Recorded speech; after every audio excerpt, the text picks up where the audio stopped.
Sharon would like to thank the following sponsors: STI, Education for Real Life; Mary Pauline and Sir George Salon; Fat Boys Pizza Pasta; Aquabest, Global Quality Waters and Environmental Solutions Technologies Incorporated; Zagu, be refreshed, feel Zagu. Do you want flawless white skin? Try KB Glutathione. Sa KB, glowing ka. Zenzest, Moose Gear. Kasama ko pa rin po ang beautiful na mag-ina na talagang nakakabilib bilang mother-daughter team dahil talagang you see how close they are. Hindi lang talaga pakitang tao, you see, you feel it. At ngayon po mga kapatid, itatanong ko na ang gustong malaman ng lahat. Eto na. Kumusta na ang puso mo, Doktora Vicky? At paano mo i-describe ang puso mo ngayon? Wala na siya sa ICU, puso ko. Okay, very Pero good. nasa hospital pa rin yata. Oo, di naman ganun kadali. Hindi pa ganun kadali. Kasi 7 years to 7 years. So, medyo ano. Pero alam mo, parang tanda ako na yata magka-heartbreak. Kala ko hindi na mangyayari. Pero masakit pa rin, di ba? Kasi I read also in one of your interviews, it was actually very touching na sabi mo, wag na lang siyang siraan kasi he also made me very happy. Oo naman.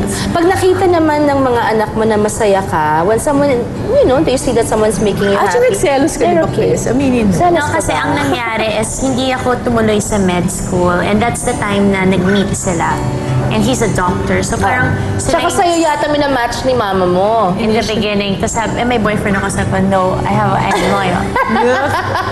Biglang nagka-type sa mami mo.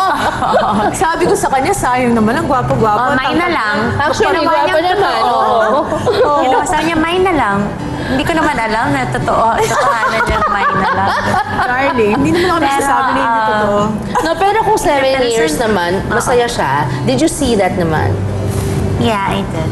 You but did, so initially kasi nagselos ako kasi hindi nga ako doktor, tapos it's a type That was the thing only na- reason? Tapos kala niya, Right baby now. ko na raw yung isa. Yeah. Parang Aba? labo, di ba? Sabi ko, darling, tapos itong dalawa anak ko, but we love you, mommy. We'll always be here. Why do you need somebody else? Ay, iba syempre yung... Paki-explain.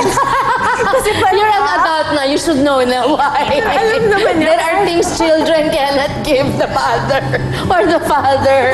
At saka si Quark naman, how was he about the relationship? Well, Quark did like it, but he's nicer.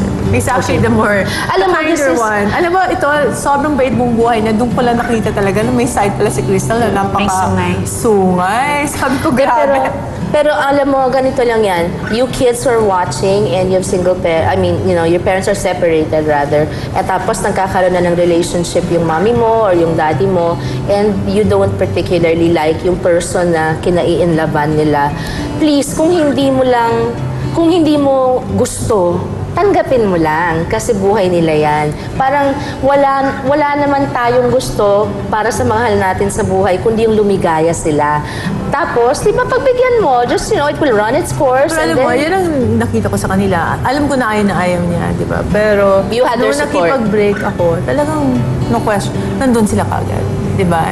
Si Quarka, this Valentine's, kasi nag-break kami February 10. So of course, napakalungkot ng Valentine. Umalis na ako, pumunta ako sa Amerika para bisitahin siya kasi nag-aaral siya doon. Siya ng date ko, talagang nilabas naman niya ako, mahal-mahal ng dinner, tapos open the chair, charming. Sabi ko, sweet naman anak ko, pinaliligaya ko para makalimutan. I think, Crystal, idasal natin ganito kasi napaka-establisado na ni Doktora Vicky. You need somebody who is also established, who will take care of you and take care of, hindi ba, help you more, build your empire more, take care of your children, make you a happy family, and still get the support of your ex-husband like always. And ang feeling ko, dapat mas establisado yung maging kapartner ni Doktora Vicky. Pero sino ba naman ako para magsabi nun, di ba? Just someone... Gwapo, ah. Yan ang idasal mo. Kasi alam mo, beauty doctor ako, mahihirapan talaga ako pag Hindi, kaya mo I'm na trying ayusin so hard not to, Kaya not mo to na be ayusin Yun ang maganda sa'yo. Pag medyo may mali sa mukha, kaya ko na to. Okay. Patutulugin ko lang pag gising niya, kamukha na niya si Brad Pitt. Eto, anong pwede mong sabihin doon sa mga moms din na gusto mag-move on na tulad mo? Paano sila kukuha ng lakas, lalo na from their children? I think, ang ginagawa ko lang talaga, kinakausap ko sila. Sabi ko nga, never ko siya spinag, di ba? Laging, sinasabi ko, I have needs. Kaya nga sila Tsaka laging honest. Laging honest, nakikita nila umiiyak ako.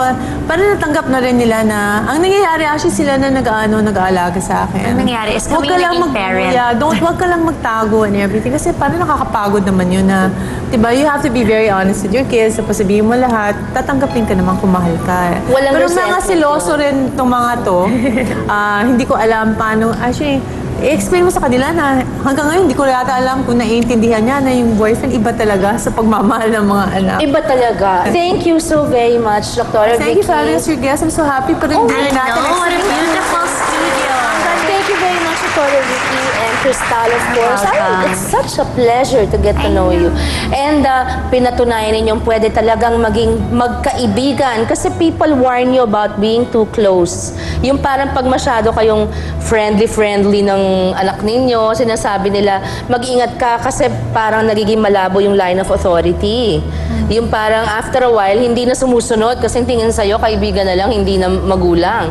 Pero obviously, in some cases, as special as yours, it works. So go nanay, go tatay, you can do it. At bilang ina sa aking 4 na supling, ang mga kwentong ganito ang sana magpapagaang ng aking loob at ng kanilang kalooban. Bonus sa magulang ang walang kasing sarap na maging idolo ng kanyang mga anak. At masarap din po yun sa isang anak dahil naipagmamalaki niyang idol na idol niya ang kanyang magulang. Thank you very much to Pin Antonio for my hair maintenance. For today, thank you to Beyonce for my hairstyle, Fanny Serrano for my hair and makeup, Tips and Toes for my nail care, and did I forget pa sa my number na? Okay, maraming salamat po mga kapatid. Bukas muli, ako po si Sharon, kasama mga kapatid. Salamat po.